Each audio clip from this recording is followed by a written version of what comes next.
كريم، وأنت مدعو على الإفطار إذا وجدت بيتي في الدمار. وعادت أمي من الطابور بخبز وقلب مكسور.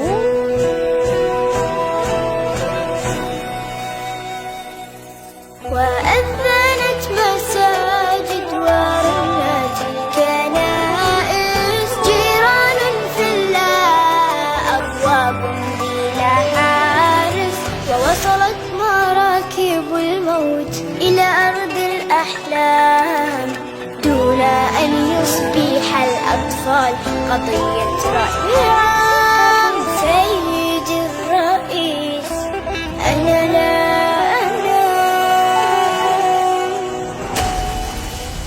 كلما أغمضت عيني أسمع انفجار، ويشتعل سريري دخانا ونار، ويخرج الخوف من باب الدولاب، وتبكي الأغاني وتنزف الألعاب. سيدي الرئيس، تنزف الألعاب.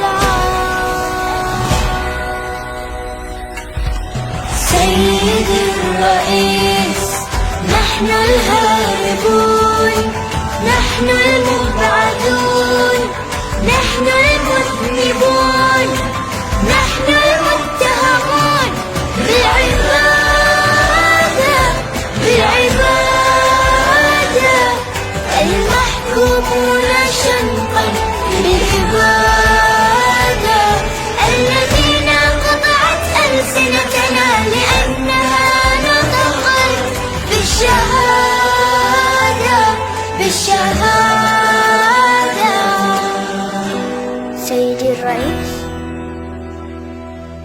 سنفطر في القدس عاصمة فلسطين، يكتبها رب الأمنيات العالقة بين يدينا. سنفطر في القدس عاصمة فلسطين، يكتبها رب الأمنيات العالقة بين يدينا. سنفطر في القدس عاصمة فلسطين، يكتبها رب الأمنيات